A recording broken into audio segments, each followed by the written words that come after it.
A Dharma guru called Sridharma Pravartaka Acharya recently uploaded to his YouTube channel Dharma Nation a video called Rejecting Antinatalism, and I think in that video he says a lot of silly things, and I want to get into that today.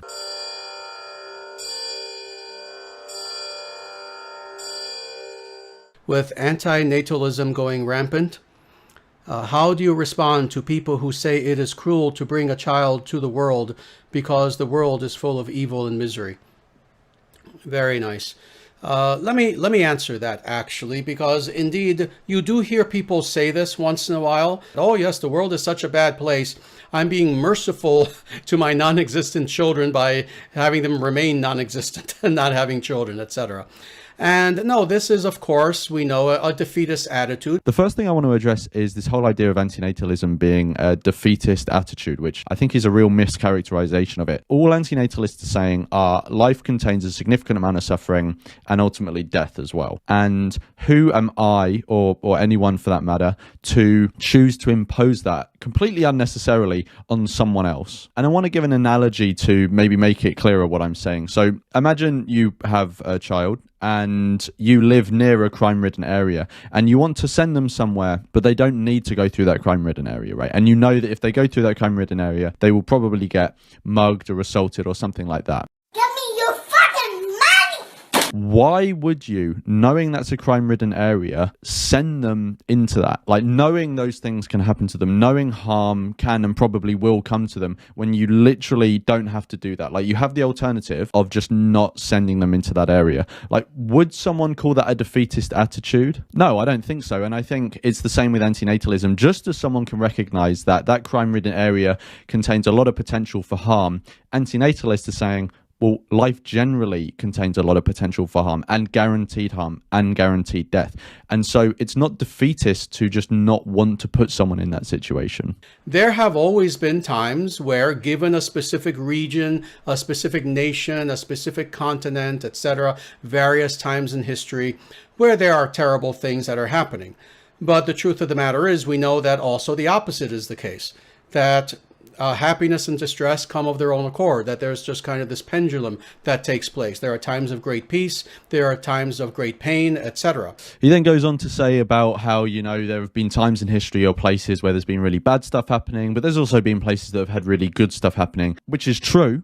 But I don't think the times and places that have had good stuff happening is a justification to keep perpetuating this whole cycle that contains the bad stuff. Just to give an example, so just a few horrendous things that have happened in history, right? So just the totality of the slave trades that have gone on all over the world, the Holocaust in World War II, what the Belgians did to Congo Free State, all of these things are horrible. Can we point to any good time in history where we would safely say with good conscience, that good time over there, yeah, that justifies those bad times? No, hell no, no.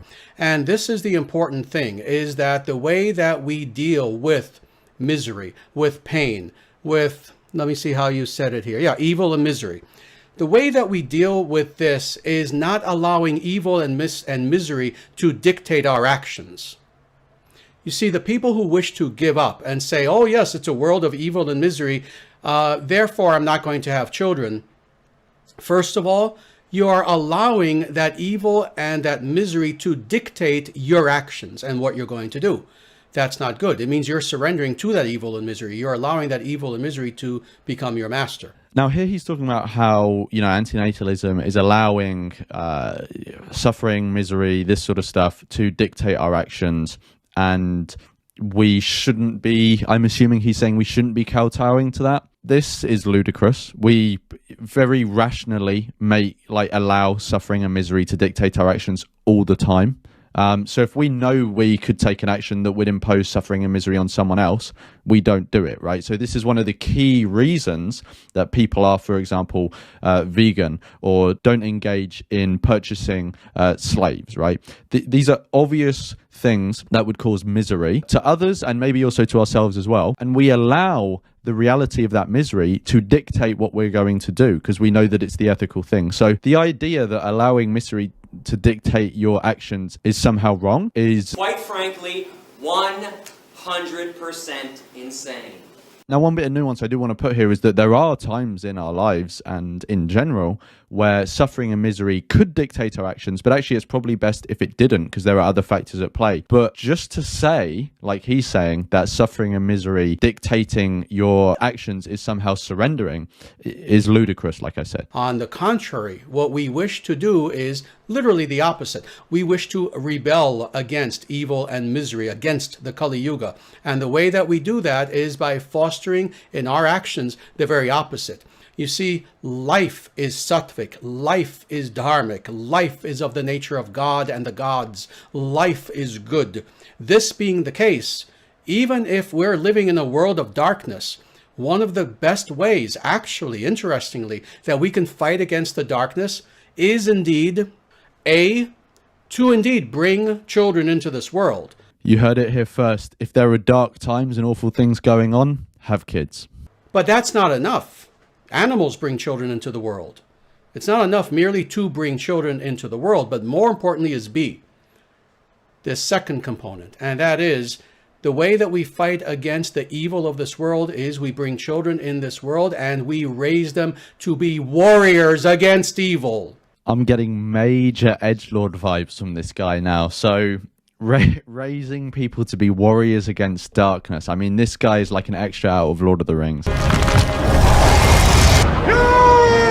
Shall not pass! Raising kids to be warriors against darkness. Okay, so first of all, if you live in a world where it's pretty dark and there's bad times, please give me a rational reason to bring someone into that, right? And subject them to that as well. But the other thing is that if there are dark times and you think that they need to be combated, why are you recruiting through conscription, like mandatory conscription, your child to do that? Why don't you be the warrior instead of imposing the bad times on someone else? And if you fail at combating the bad times, then like that does suck, but I don't want to sound like a dick, but it's kind of your problem. Like, don't impose it on someone else. Don't bring someone else here for it to be their problem as well.